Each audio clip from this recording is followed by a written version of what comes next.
Hemos visto en el primer trimestre, empezamos por la introducción, que hicimos la práctica esa cero, si os acordáis, para aprender a cablear, que medimos también con el polímetro y demás, ¿vale? Luego vimos la unidad 1, que vimos el tema 1 del libro, los envolventes, toda esa parte de teoría que teníamos ahí. El 2, que era el mecanizado de cuadros, vimos las herramientas, los procedimientos que utilizábamos para mecanizar y todo eso de ahí. Vale. Vimos la 3, que era de prevención de riesgos, esa era cortita, donde hicimos un repaso a lo que visteis en el otro módulo, ¿no? Donde veis lo de seguridad, aplicado al taller sobre todo. Vimos también completo el tema 4, el de dibujo, donde aprendimos a dibujar los croquis de las tapas de los cuadros, hacer la acotación, las vistas de las piezas, todo ese tema. Y estábamos en la unidad 5, ¿vale? La de introducción a los automatismos. Respecto a lo que es el total del curso,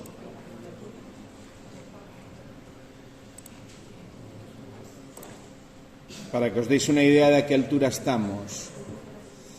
Estas son las unidades completas que tenemos. Estaríamos, respecto a lo que son la numeración de unidades, estaríamos a mitad, más o menos, ¿vale? Estaríamos más o menos a mitad. Tenemos ahí un apartado que es prácticas en empresa, que es lo que vais a hacer probablemente en febrero, ¿vale? Que fijaros que vais a tocar también resultados de aprendizaje de los que estamos viendo en el resto de módulos.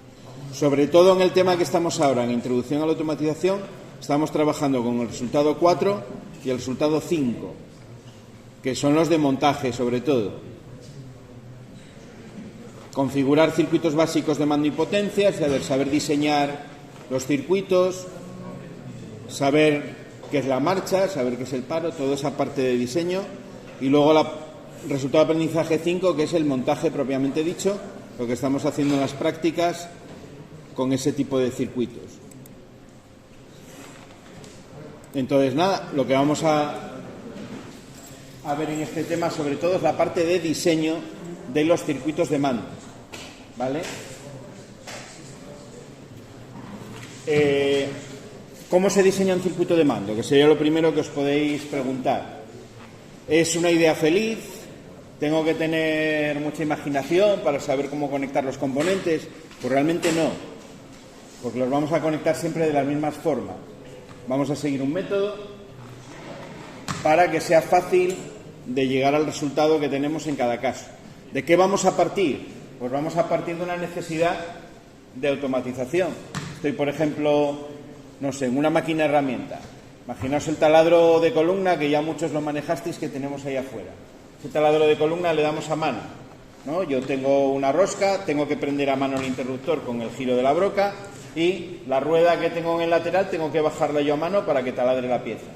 Bueno, imaginaros que estáis en la empresa y os dicen, bueno, quiero que automatices ese taladro, queremos hacer lo que vaya automáticamente, porque vamos a dedicarnos a hacer siempre la misma pieza, vamos a poner una pieza en la mordaza que siempre tiene la misma medida y vamos a hacerle un par de taladros a esa pieza siempre en la misma posición. Con lo cual, yo quiero poner la pieza, quiero que el operario le dé un botón de marcha, el taladro baje automáticamente, empieza a girar la broca, me taladre la pieza y cuando llegue a la profundidad a la que tiene que taladrar, el taladro automáticamente suba.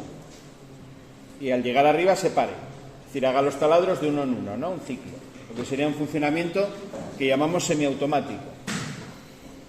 Ese es el planteamiento real del que vais a partir para poder hacer un problema, ¿no?, de automatización, para poder diseñarlo. El cliente o vuestro jefe en la empresa o quien sea os dice cómo tiene que funcionar la máquina. Y yo, a partir de ese funcionamiento que me da, que sería el enunciado del problema o el origen del problema, tengo que llegar a hacer un circuito de mando que me permita controlar ese motor y hacer esa secuencia de funcionamiento que yo necesito hacer. Vale, eso es lo que vamos a intentar ver en este tema. Si veo el problema en su conjunto, así de salida parece muy difícil. Pues, ¿cómo conecto todos los componentes para que funcione de esa manera? Bueno, para ello, lo que vamos a hacer es distinguir diferentes funciones en los circuitos. Es decir, vamos a estudiar los circuitos desde un punto de vista de qué función realiza cada contacto en el circuito.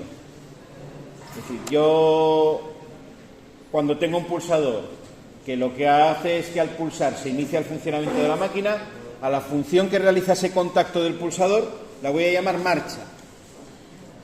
El pulsador que tengo que me para la máquina, que lo hago mediante un contacto cerrado, ese contacto cerrado, su función la voy a llamar paro. El contacto que va a hacer que la máquina siga funcionando después de que suelto yo el pulsador de marcha, la máquina va a seguir funcionando, ese contacto que tiene esa función lo voy a llamar realimentación. ¿Vale? De esa manera voy a ir descomponiendo el funcionamiento que me piden en una serie de funciones que yo tengo que conseguir, o que tengo que utilizar, mejor dicho, de los contactos. Y lo que vamos a aprender es, además de qué funciones son, cómo se cablean esas funciones, porque siempre se va a hacer, o casi siempre se va a hacer de la misma manera. Ese va a ser el método. Desgloso o descompongo el enunciado en las funciones que yo necesito, como sé cómo se hace cada función, cableo esas funciones, como ya sé hacerlo, para poder conseguir el funcionamiento. Bueno, vamos a ver cuáles son las funciones. Esto ya lo vimos algún día o empezamos a verlo, pues vamos a volver sobre ello. Las tres principales, las tres primeras que tenéis ahí. Función de marcha. Habitualmente la hago con un contacto normalmente abierto. Digo habitualmente porque dependiendo del sensor, hay veces que lo voy a tener que hacer con un cerrado. Al cerrar el contacto damos paso de corriente al receptor. La función que tiene la marcha es cerrar el circuito para que la corriente pueda llegar al receptor que yo quiero alimentar. Si recordáis, para tener circulación de corriente eléctrica y para tener un circuito necesitábamos tres cosas. Un generador, que es la tensión que yo voy a tener en el enchufe. Al inicio de la instalación me van a llegar unos cables con tensión, que eso va a ser mi generador. Voy a necesitar un receptor, que en este caso va a ser en el circuito el contactor. La bobina del contactor va a ser mi receptor, o la bobina del relé, y voy a necesitar un circuito cerrado, que es la tercera condición. El circuito cerrado lo consigo precisamente cuando pulso la marcha. La función de la marcha es cerrar el circuito, posibilitar el paso de corriente. Vale. Las marchas en los problemas reales, ¿qué son? Pues son pulsadores, son finales de carrera, puede ser sensores de temperatura. Si quiero iniciar que una máquina funcione por temperatura, por ejemplo, pues utilizaré un sensor de temperatura. ¿Vale? Imaginaos, no sé, un proceso productivo donde estoy calentando unas piezas, pues para poder luego moldearlas o poder doblarlas, unas piezas de plástico. Pues tendré a lo mejor una marcha que será un sensor de temperatura. Si la temperatura está por debajo de 90 grados, tengo que encender unas resistencias para que me calienten el plástico y luego poder doblarlo fácilmente. Bueno, pues ese sensor de temperatura tendría un contacto abierto que me daría la señal de marcha, cuando la temperatura está por debajo de lo que yo regule el sensor, ¿no? Por ejemplo, es por poner un ejemplo. Pueden ser, no sé, cualquier sensor que se os ocurra, puede ser en un momento dado una marcha. Por ejemplo, un contacto de una célula fotoeléctrica para iniciar el cierre, por ejemplo, de un portón de un garaje. Ahí va a tener una función de marcha, ¿vale? Pero una célula fotoeléctrica, no, un temporizador. Pensáis en el portón, no sé, de vuestra casa. Suelen funcionar todos muy parecido. Le doy a la llave o al mando a distancia, se abre el portón, cuando llega arriba, presiona en final de carrera, empieza a contar el tiempo y al cabo de un tiempo el portón automáticamente se cierra, sin que tú necesites meter la llave ni hacer nada. Ese temporizador me está dando una orden de marcha, ¿vale? Puede ser muchas cosas la orden de marcha, pero lo que sí siempre va a ser un contacto normalmente abierto, en la mayor parte de los casos, que al cerrarse da paso de corriente. Esa es la función de marcha. La función de paro, lo contrario. La función de paro consiste en abrir el circuito para que deje de pasar corriente, en interrumpir el paso de corriente o abrir el circuito. Lo vamos a hacer en la mayor parte de casos con un contacto normalmente cerrado. El contacto está cerrado, deja pasar corriente y cuando yo presiono ese contacto se abre y me interrumpe la corriente. ¿Vale? El circuito se apagaría o el receptor se apagaría. Hablamos de paro cuando desconecto, desactivo algo que está funcionando previamente. ¿Vale? Y luego tendría la tercera de esas tres funciones, digamos, fundamentales o más importantes, que sería la de realimentación. La realimentación es ese contacto que ponemos en paralelo con la marcha y que sustituye al contacto de marcha cuando yo suelto el pulsador. Para que la corriente pueda seguir pasando más allá de la pulsación de marcha, necesito un contacto que siga dándole corriente al receptor. Ese contacto es un contacto del mismo receptor, por eso se llama realimentación. El receptor se alimenta a sí mismo. Con esos tres podemos hacer el circuito pues más sencillo, no más básico. Vamos a dibujarlo aquí de nuevo para que lo podáis recordar. Vale, el circuito del relé autoalimentado, realimentado. Una línea de alimentación a potencial, por ejemplo, de línea, el pulsador de paro, ¿vale? Vamos a llamarlo S1, por ejemplo, un pulsador de marcha, que vamos a llamarlo S2, y el receptor, que puede ser, pues por ejemplo, un contactor K1M. ¿Vale? En paralelo con la marcha, la función de realimentación.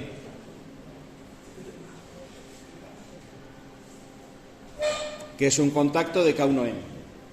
¿Vale? Ese sería el circuito más sencillo. Y bueno, al receptor directamente le llega siempre el potencial de neutro. Recordar, eso es importante, que todos los contactos están del lado de la fase, ¿vale? Del receptor hacia arriba es donde tengo el potencial de fase, del receptor hacia abajo es donde tengo el potencial de neutro. ¿Vale? Esto no lo solemos comentar, pero bueno, estamos con electricidad, corriente alterna, fase y neutro es lo que estamos utilizando hasta ahora en el taller. Tengo que ser consciente de por dónde estoy metiendo el potencial de fase y por dónde estoy metiendo el potencial de neutro. Porque el reglamento de baja tensión me dice que el neutro nunca puede ser interrumpido. Y si lo interrumpo lo puedo hacer con dos condiciones, son dos excepciones. Corte omnipolar simultáneo, que es lo que hago con las protecciones, ¿no? Con los automáticos que son bipolares o tetrapolares en el caso de que tenga trifásica, hace un corte omnipolar simultáneo. Las fases y el neutro se abren a la vez, es lo que significa. Omnipolar quiere decir todos los polos y simultáneo quiere decir a la vez. ¿Vale? Todos los polos se abren a la vez. Y la segunda condición o la segunda excepción que me permite interrumpir el neutro es mediante uniones amovibles. Una unión amovible es una unión que necesita de una herramienta para ser abierta. Por ejemplo, en la caja general de protección de los edificios, el neutro necesita una llave hexagonal o de otro tipo para poder separar esa cuchilla, esa placa, esa pletina que me conecta al neutro. Necesito una herramienta para poder abrirla. Eso es una unión amovible, necesito de una herramienta. O, por ejemplo, en el neutro que nosotros tenemos en el regletero, la borna es una unión amovible. ¿Por qué? Porque lleva un tornillo y necesito un destornillador para poder abrir o cerrar, ¿no? Ese tornillo y sacar o meter el neutro. Por eso en los circuitos siempre el neutro llega directamente a todos los receptores. El neutro llega directamente a todos los receptores, recordarlo. ¿Por qué cuando no funciona nada en un circuito, lo que os digo yo siempre en el taller, a alguno ya le sonará, mira el neutro? Siempre os digo, mirar el neutro. ¿Por qué? Porque el neutro es el conductor que llega directamente a todos los receptores. Si no me funciona ningún receptor, lo más probable es que ese cable que me llega a todos esté interrumpido. Por eso no me funciona nada. Suele ser en ese caso el neutro o la fase de entrada. Este conductor de aquí arriba, este que me entra por aquí, puede ser el otro que falla, ¿no? Los que me llevan la corriente de todo el circuito. Bueno, este esquema realmente es de las pocas cosas que tengo que aprenderme de memoria. Tengo que saber hacer ese circuito, tengo que saber dibujar, ¿vale? Y tengo que entender cómo funciona. Vamos a verlo en el cadésimo momento para que veáis las funciones, cómo trabajan, ¿no? En el circuito.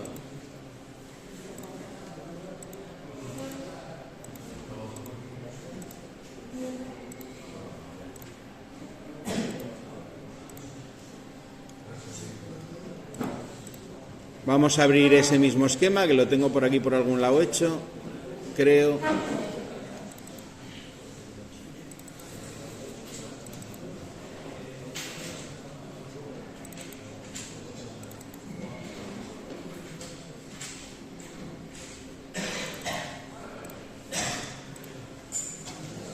Bueno, más o menos es ese circuito, ¿no?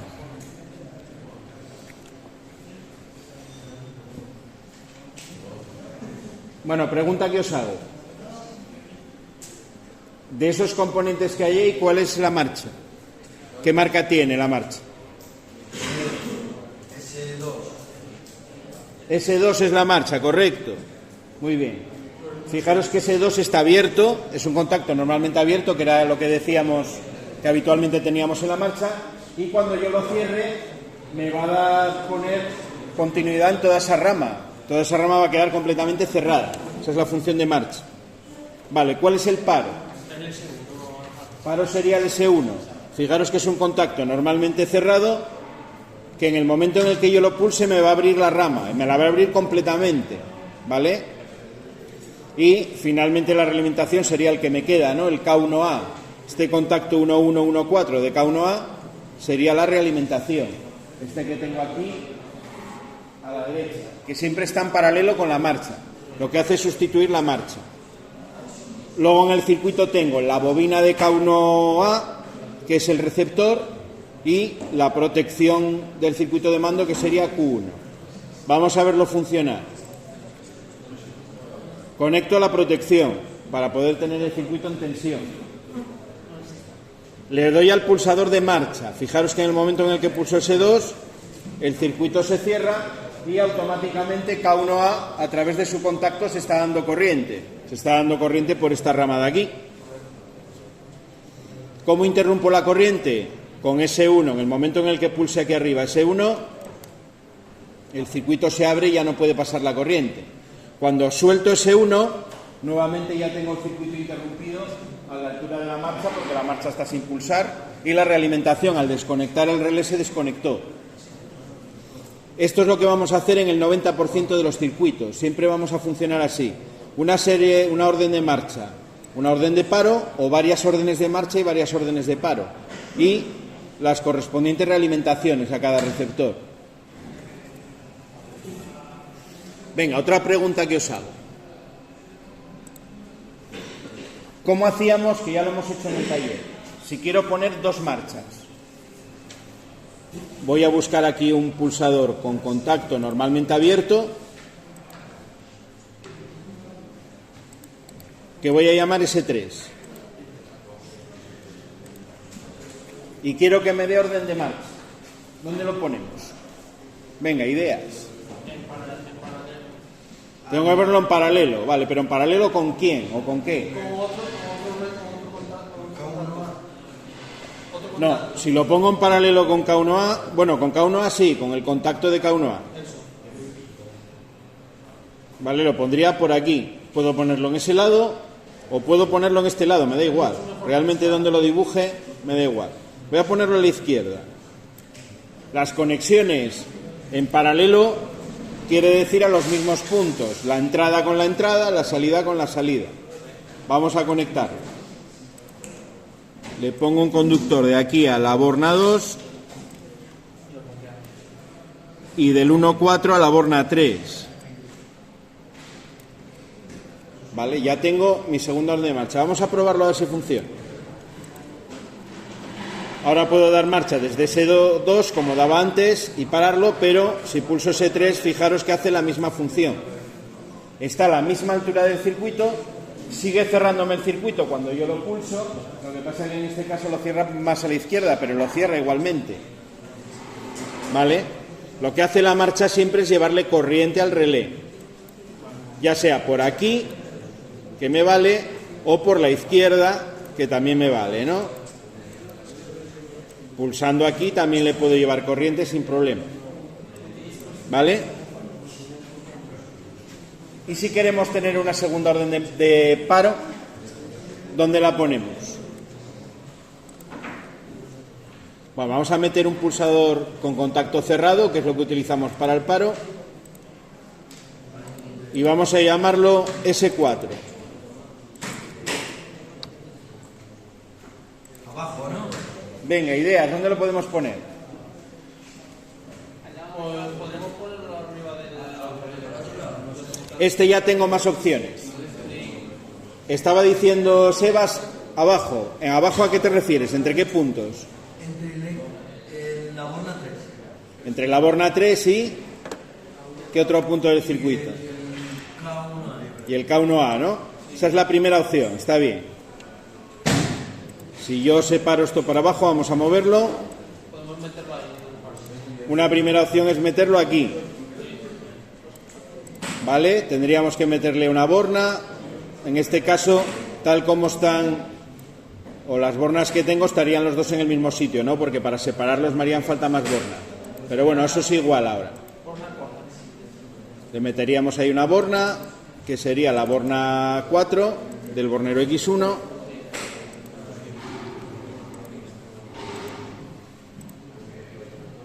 Y nada, completaríamos la conexión de aquí a aquí, de ahí a ahí, y el neutro.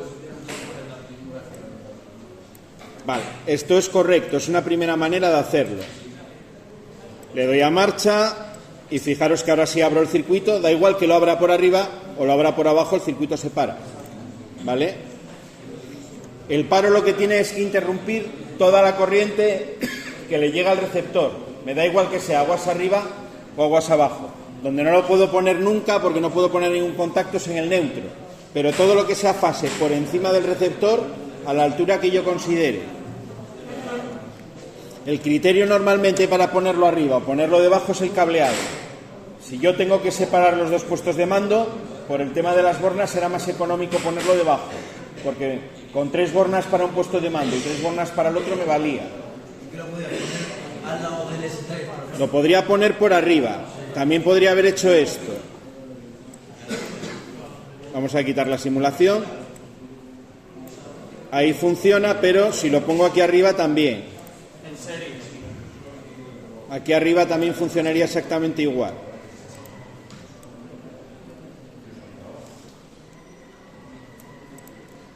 Vamos a acabar de cablearlo para que lo veáis. Si lo pongo en serie con el otro en la parte de arriba, aguas arriba del todo, también funciona. ¿Por qué? Porque me interrumpe la corriente del circuito. Voy a completar aquí las conexiones.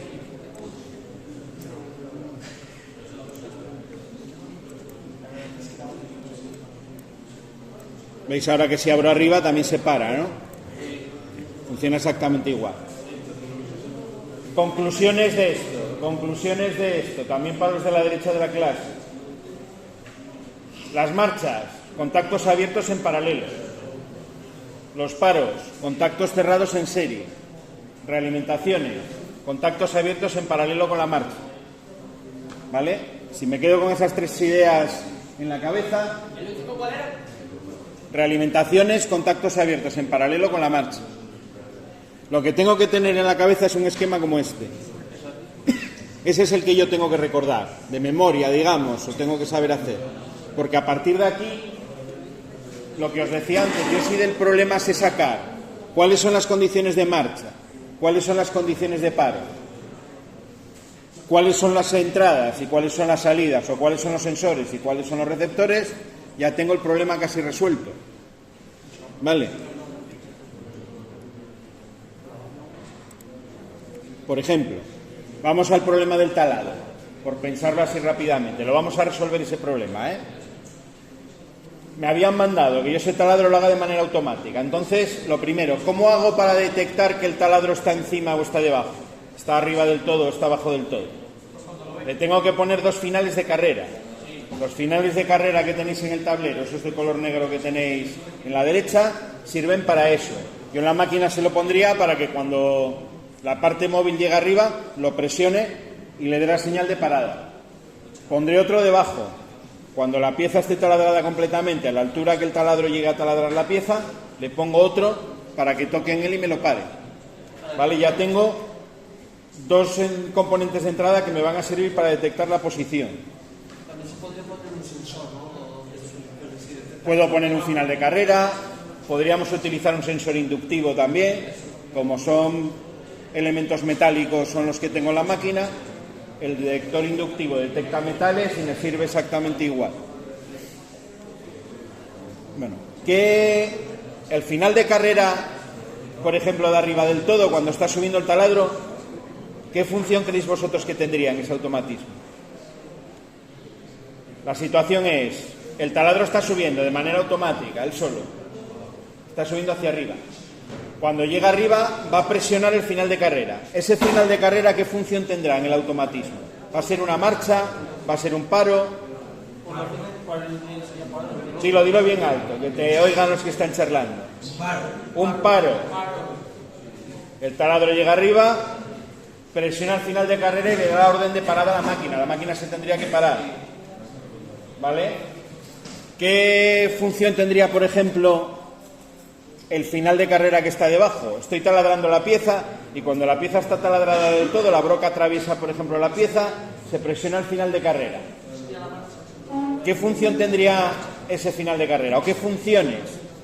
Porque en este caso tendría dos funciones. Una va a ser marcha, que lo está diciendo Alfonso también por aquí. Va a hacer la marcha, va a hacer la orden de subida, ¿no? La marcha de la subida del taladro. Pero antes de hacer la marcha tiene que hacer otra orden. El paro de la bajada.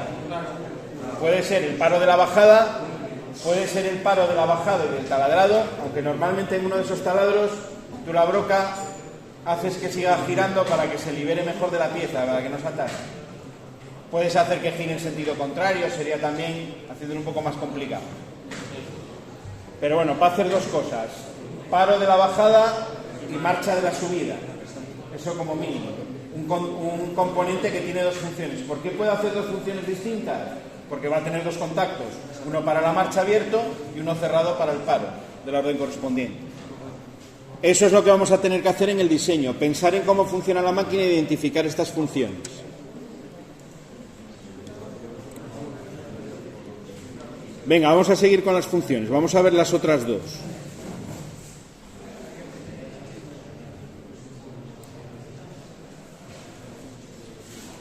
Las otras dos. Dependencia e incompatibilidad. Aquí me falta una letra. Vamos a ponerla.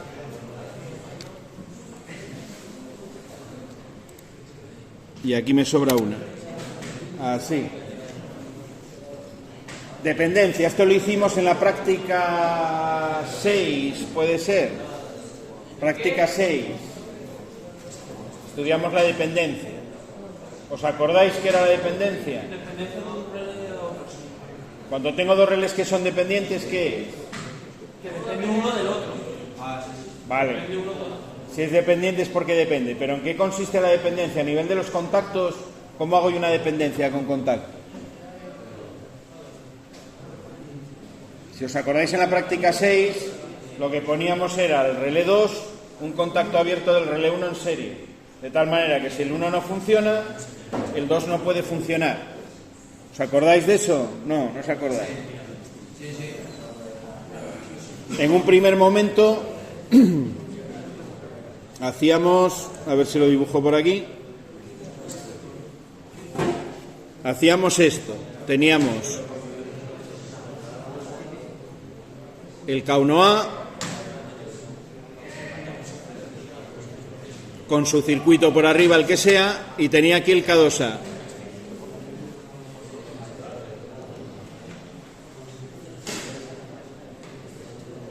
Y lo que hacía era ponerle en serie un contacto abierto de K1A. Ese contacto abierto es la dependencia. ¿Por qué es una dependencia? Porque hasta que yo no cierre este contacto, la corriente no le puede llegar a K2A. Por eso decimos que K2A depende totalmente de K1A. No puedo conectarlo si no he conectado previamente el 1, y si apago el 1, con los dos funcionando, el 2 se apagará también, porque abriré ese contacto. Eso es la dependencia. Ahora podemos agregar también el K2A en K1A. No, si pongo un contacto aquí, me cargo el circuito y no funciona. Pero si tuviese un tercer relé, podrías hacerlo así. ¿Qué pasa si yo hago ahora esto? ¿Qué pasa si añado ahí un contacto abierto de K1A? Diego, dímelo tú, ¿qué pasa si meto el contacto de K1A ahí en serie?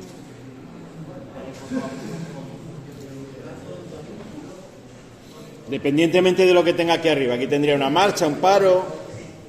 ¿Qué nos va a pasar en ese circuito?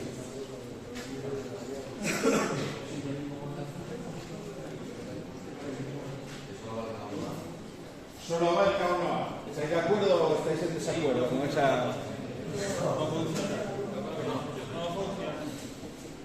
Bueno, el K1A, de mano. Si le pongo un contacto en serie de sí mismo y ese contacto es abierto, nunca lo voy a poder arrancar, porque el contacto de K1A no se cierra hasta que no lo arranque. Como la corriente tiene que pasar por él, el circuito siempre está interrumpido. K1A no lo puedo poner en marcha. K2A lo puedo poner en marcha tampoco, tiene un contacto de K1A. Si no puedo arrancar K1A, K2A tampoco lo puedo arrancar. Alejandro, si le ponemos el K2A, Vamos a ponerle el K2A ahí está. y a ver qué pasaría. Vamos a estar en las mismas. Si le pongo un contacto de K2A ahora al 1 y al 2 se lo pongo el del 1, es decir, cruzo los contactos, igual que hacíamos en la incompatibilidad, pero abiertos. ¿Qué pasa ahora? ¿Funciona el circuito o no funciona?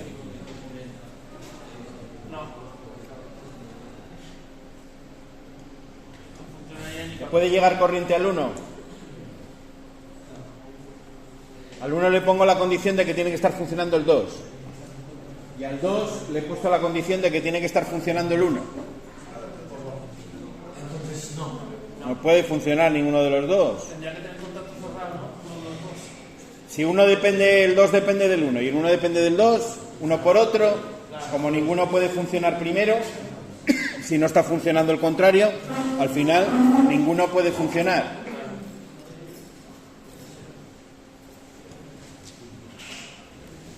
Entonces, como cuando estás haciendo algo con el compañero, un trabajo, y tú piensas que lo va a hacer el compañero y el compañero piensa que lo vas a hacer tú. Al final, ¿qué pasa con el trabajo? Que no lo hizo nadie. Pues aquí lo mismo.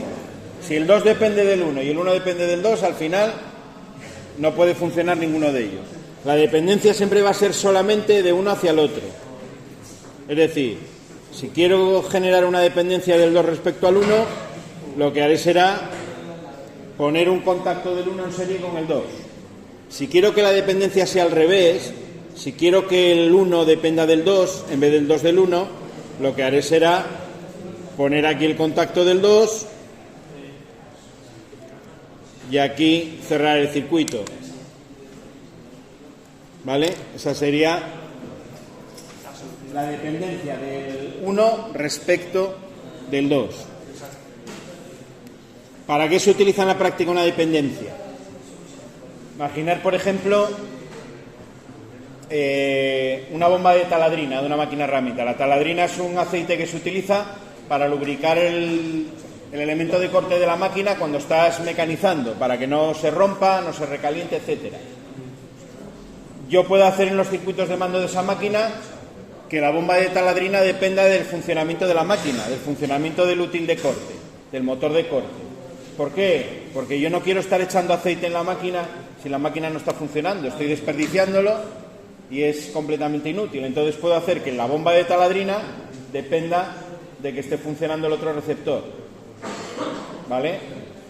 Yo puedo encender y apagar la taladrina por separado, pero para encenderla tiene que estar la máquina girando, tiene que estar girando el útil de corte. Eso sería un ejemplo de dependencia.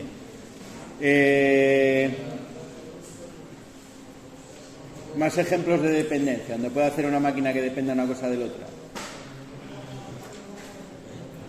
Por ejemplo, una extracción también.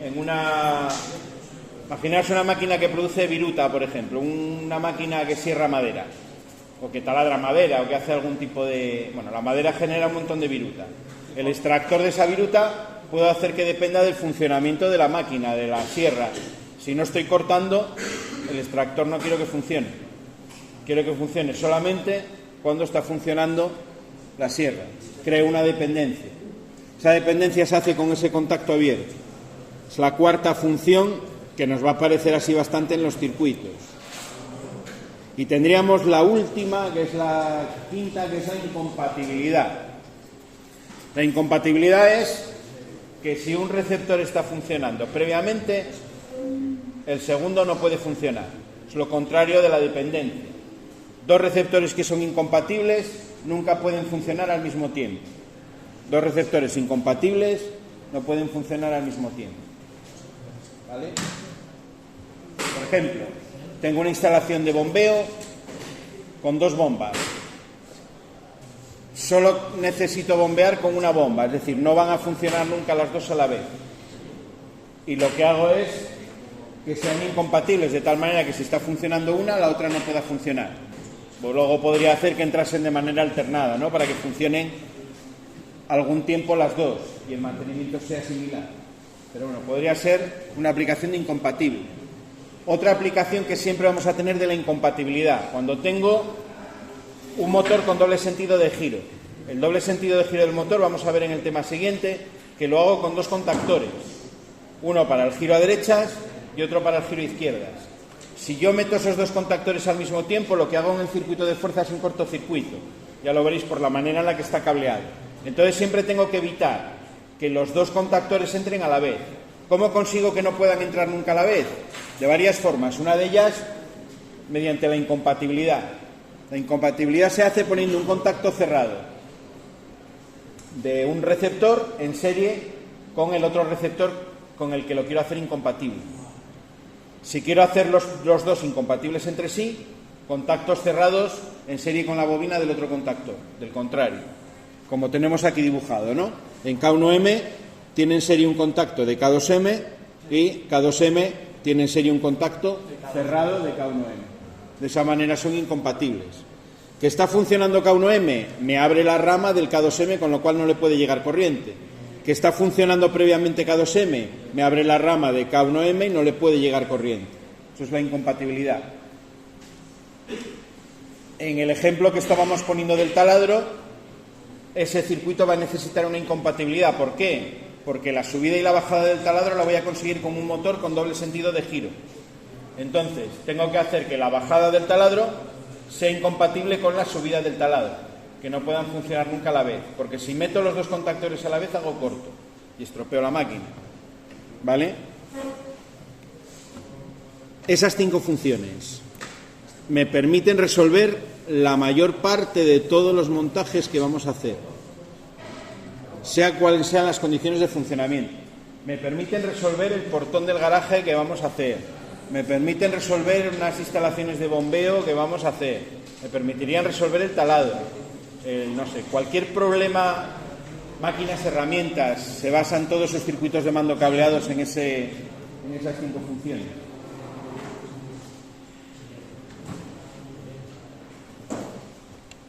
Venga, ¿cómo lo veis? ¿Hasta aquí? ¿Se entiende más o menos? ¿Qué has dicho? ¿Que no lo entiendes? Ah, vale. Digo, ¿lo entiendes? Y me dices no, y digo, jolín. Es que me escuchaste mal. Seré yo, que ya estoy mayor. Bueno, recordatorio. Ese circuito que dibujamos con el paro arriba del todo, lo puedo dibujar con el paro abajo. Recordar que el paro puede estar aguas arriba, puede estar aguas abajo.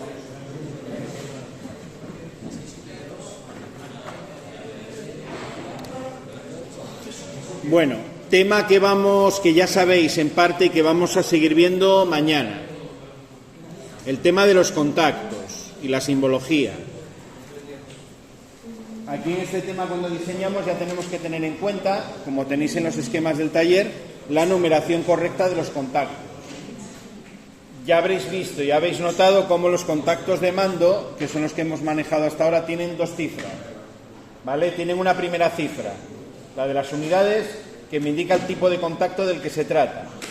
Si es un contacto cerrado, termina siempre en 1 la entrada y en 2 la salida, es decir, 1, 2. Si es abierto, por ejemplo, los pulsadores que tenéis en la botonera tienen un 3 y un 4. Eso me indica que es un contacto normalmente abierto. Los contactos conmutados de los relés, que tienen una entrada y una salida abierta y otra salida cerrada, siempre en la parte de la entrada lleva la terminación 1 y la salida serían 3 la abierta y 2 la cerrada, ¿vale? Eso yo creo que más o menos, de todos los montajes que hemos hecho hasta ahora, os tendría que sonar.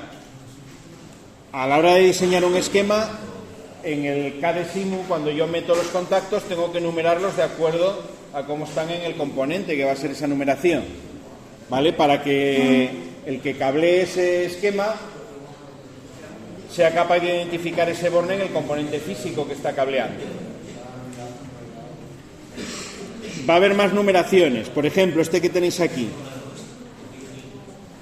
Los contactos como ese, que es un contacto cerrado de una protección térmica, terminan en 5,6 el cerrado, 7,8 el abierto.